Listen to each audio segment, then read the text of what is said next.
Hey everyone, welcome to an episode of Bronx Tales with your host, Bronxy B, and me, I'm Logan. Thank you for joining us.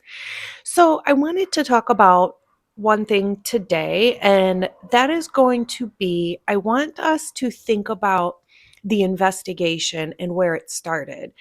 The investigation started and has continued to revolve around the fact that Dylan said she saw a masked man in her house walking towards the backslider.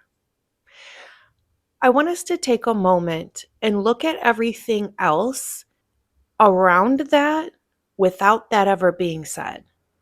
And let's see what it looks like. Had that never been said, it would look like Dylan and Bethany are kind of staging text messages. And then they're cleaning a house and the doors are open, or they have somebody cleaning a house and helping them.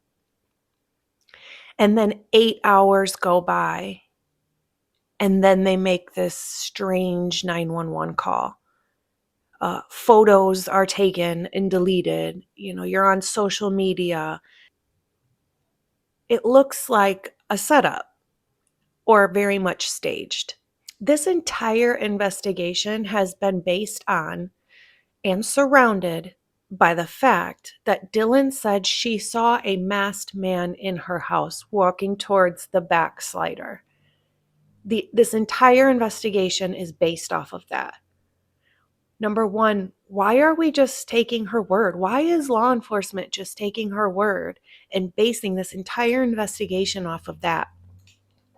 That very well could have never happened. She says I saw this masked man, but I'm too drunk. You can't definitively hold me to any other details about anything. How convenient, because then you can't be called out on a lie, right? Let's take out the fact that she says she saw a masked man. And what are we left with? We are left with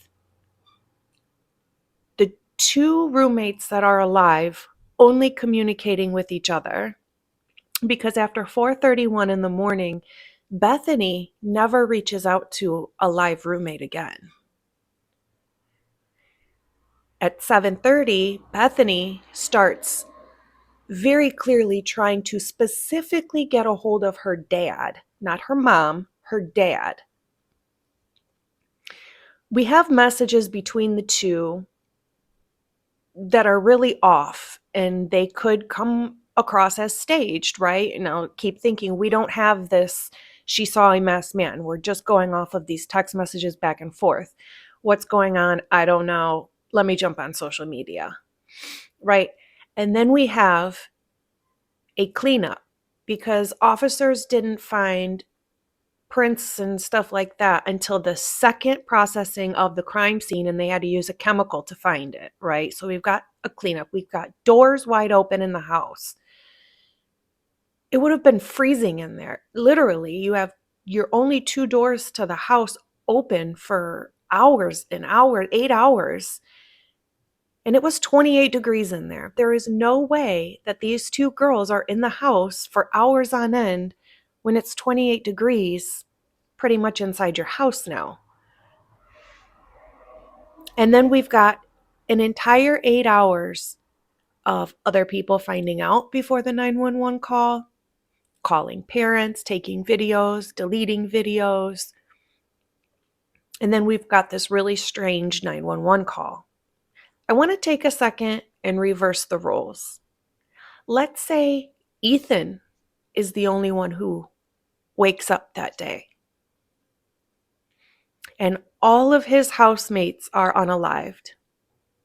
And he says to the officers, "Man, I don't know, man. I saw a masked guy in here, but I was really drunk, so you can't hold me to any details. Plus, I was asleep all night." And then come to find out you weren't asleep. You were on social media and texting and calling people.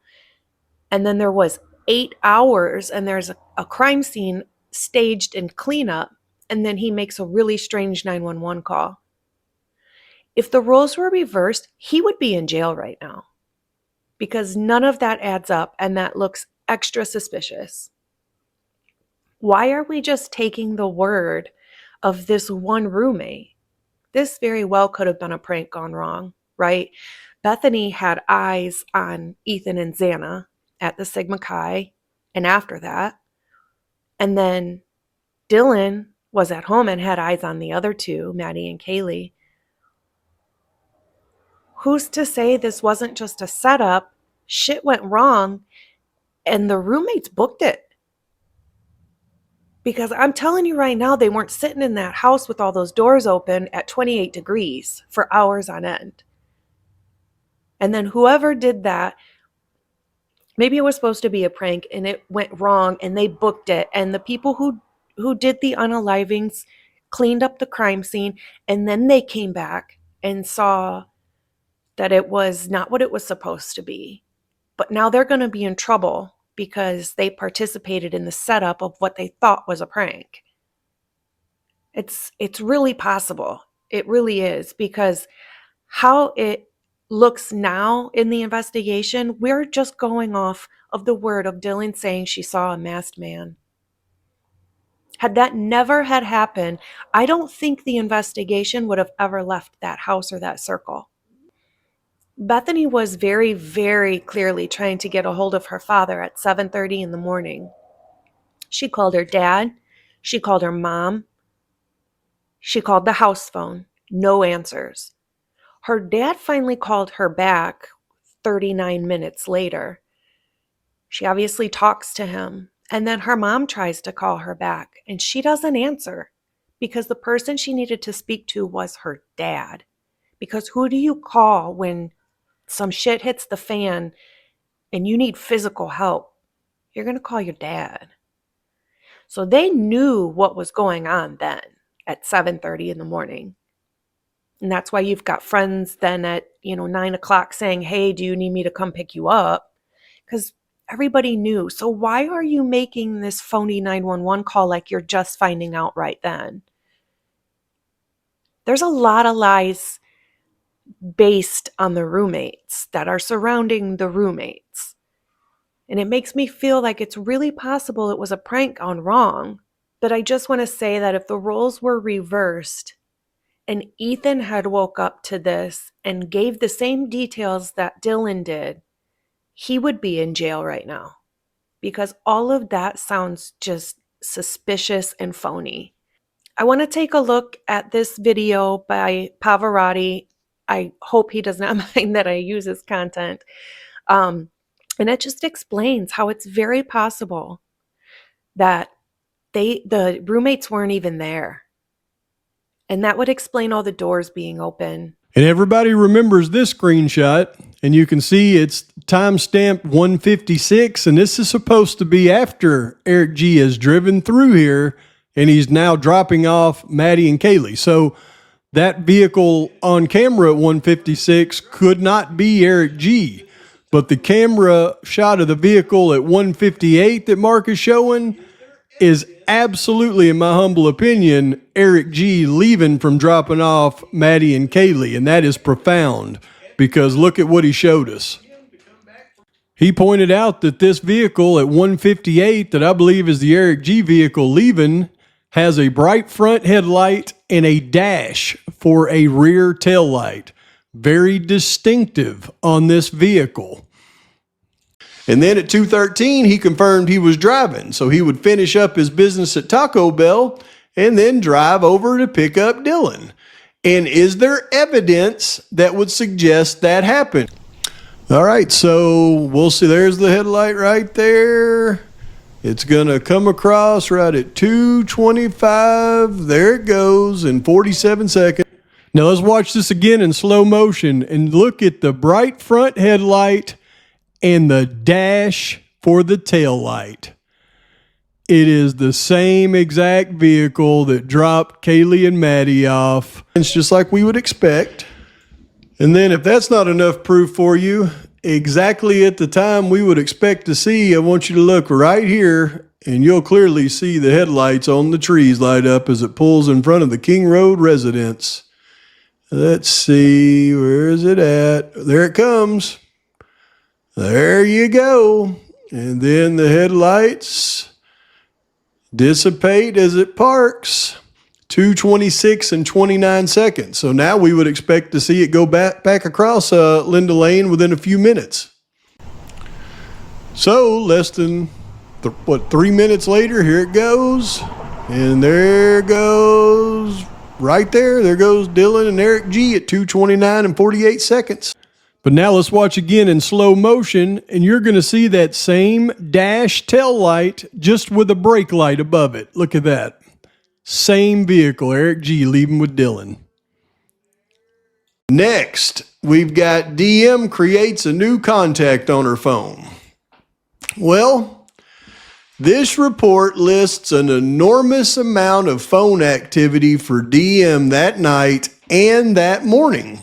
None is listed between 2:13 and 3:51. So, if she isn't online doing stuff on her phone, if she isn't talking to anyone on her phone, because it doesn't indicate that, if there isn't anyone else in the house other than her roommates that she obviously already knows, then you're telling me she is sitting on the bed staring at the ceiling and remembering a random person's phone number to create a new contact in her phone? She is out and about, met someone who she then created the new contact for. That is the only explanation for that, because if she created it off of internet or text messages or phone calls, there would be something listed here, because the defense listed everything else. And you know they would have listed it because it would have shown her awake before 3:51. So that's another indication that DM was out on the town. So as you can see in Pav's video, it is very, very easy for not just Dylan, but Bethany too, to have just left, which also, again, explains the doors being open and them not. When you describe something, you're going to describe what you see, what you hear, what you feel. There was never a mention of the doors being open and it being so cold in there. I feel like, especially females, we talk about how cold we are all the time. There was just no mention of the things that you would think would be mentioned if you were actually there. Bethany's car is the only car that is not within the crime scene tape. So Bethany could have not been there and been the one to pick up Dylan and come back to the house later. And then pretended this whole "I don't know what happened" thing, because they definitely knew what happened. And I can tell you they knew before 7:30. They knew what happened that night and they left. And that makes me think that maybe it was a prank gone wrong and they didn't want to be in trouble for it. So she pretends like she's super drunk and you can't hold her to any details then. But again, if the roles were reversed and Ethan was the one who woke up and said the same things that the roommate said, he would be in jail. I don't know why we are basing an investigation off of one female claiming to see something. If she is that intoxicated, you can't hold her to any other details, then we probably shouldn't hold her to that one detail of seeing a masked man either, right?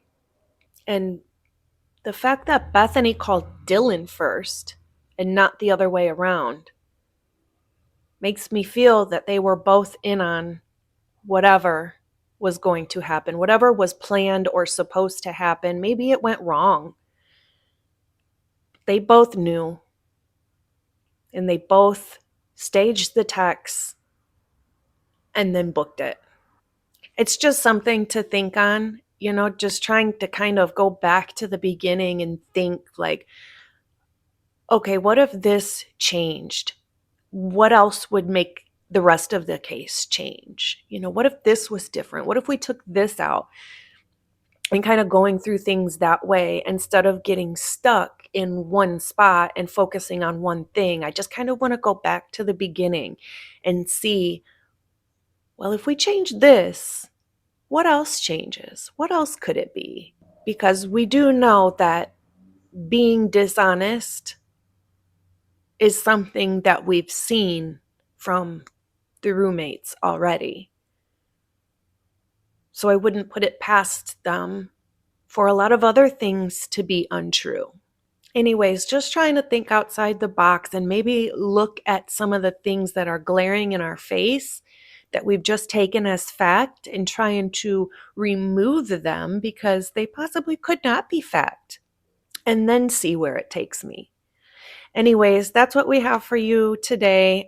I have a Murphy video coming to you very shortly. So, as always, do something nice for yourself today. Be kind, but more importantly, be kind to your dog. Bye, guys.